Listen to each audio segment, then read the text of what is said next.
Eu não vejo que, pelo menos pelo que eu acompanho, que há uma crítica em relação a essa cobrança do Lula para que o Brasil tenha, dentre tantas, esse assento.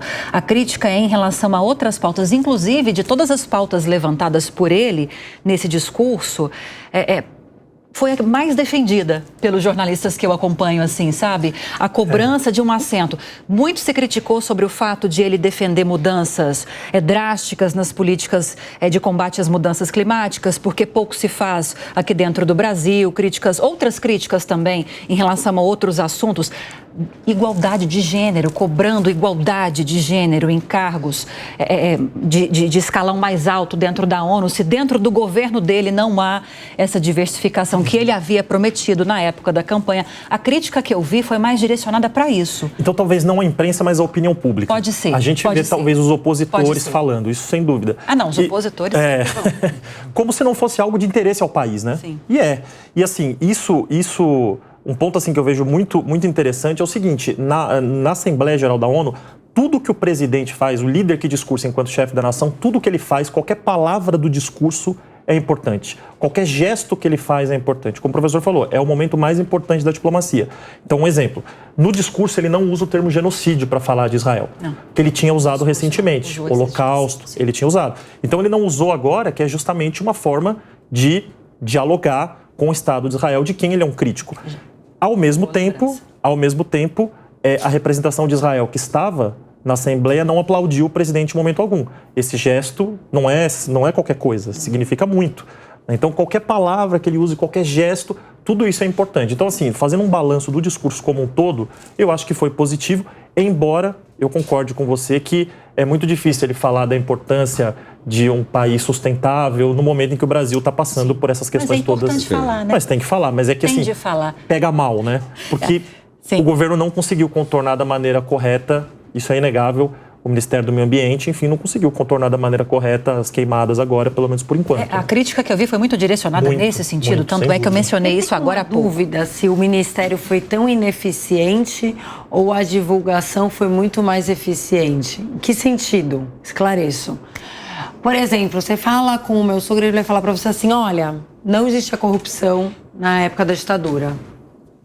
De verdade isso? A corrupção não existia ou ela não era divulgada? Ah, entendi. Né? Os incêndios não existiram em 2018, 2019, 2020, 2021 ou eles não estavam sendo divulgados? Até porque a gente teve algumas mudanças dentro do INPE, né? Retirada de pessoas técnicas dos cargos. Desmonte do IBAMA. Desmonte do IBAMA, saída. Então, do meu ponto de vista, assim...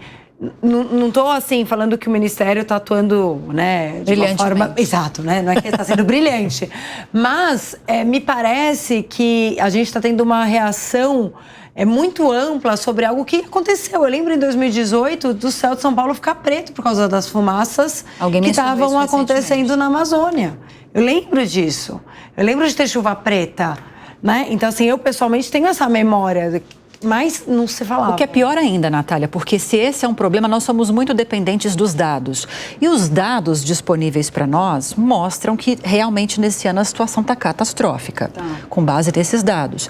O que não exclui como uma possibilidade o que você levantou agora. Incêndios criminosos, por exemplo, que a gente sabe que acontece. Né? Sim. Não, e já aconteciam, mas eles não eram divulgados como criminosos. E outra coisa, hoje a gente vive um período de seca muito maior na Amazônia, porque o desmatamento da Amazônia nos últimos 10 anos... Diminuiu muito, né? Agora, não, mas tinha subido e agora que está caindo de novo. Tá caindo, Mas é que acontece, como já está seco, por quê? Porque é uma consequência, né?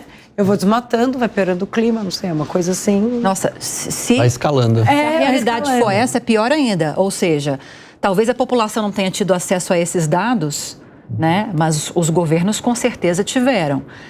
Não acredito que não tiveram. E por que até hoje a gente vive uma situação como essa? Cadê a prevenção? Por que não houve mudança? Eu acho que esse dado que você trouxe, essa hipótese, né? Não chega a ser um dado, só piora a situação da ineficácia e inação do Brasil de evitar que a situação escalasse dessa forma. Né?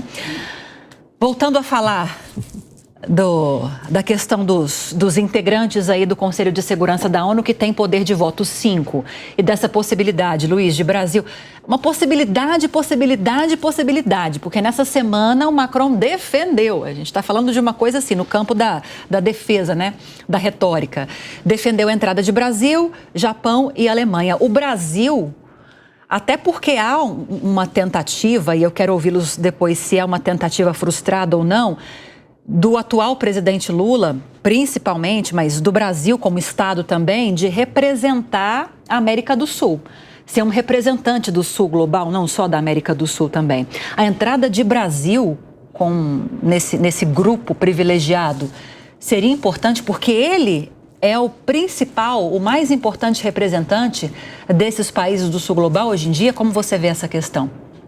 Lívia, eu acredito que sim. Mas eu sinto uma ausência de alguém na África, eu sinto uma ausência de alguém na Oceania, você tem a Austrália lá, você tem Nova Zelândia, tem países relevantes.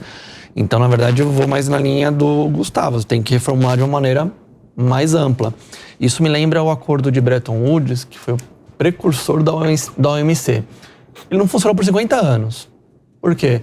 Se eu tivesse uma reclamação de comércio, tinha a mesma coisa que nem tem hoje no Conselho de Segurança. Se eu sou o cara que está fazendo um problema e eu voto contra, nada acontecia. Só em 94 que muda o OMC e cria um sistema diferente. Se todo mundo votar e ficar só você vai ter que respeitar as regras. Então a reformulação, ela tem que expandir e pensar justamente em quê? Permitir representações, de repente tem um Conselho de Segurança móvel, que fica uma parte América do Sul, América do Norte, América Central, África. Então a gente tem várias teorias do que eu posso reformular, mas só representar Brasil, Alemanha e Japão... Mudaria pouco? Mudaria pouco. O Japão, nem tanto que já vai ter mais um asiático, mas você vai ter mais um europeu. Já tem lá a Rússia, você tem a Inglaterra, você tem a França, e agora vai entrar a Alemanha também. Então, o grupo dos europeus está formado.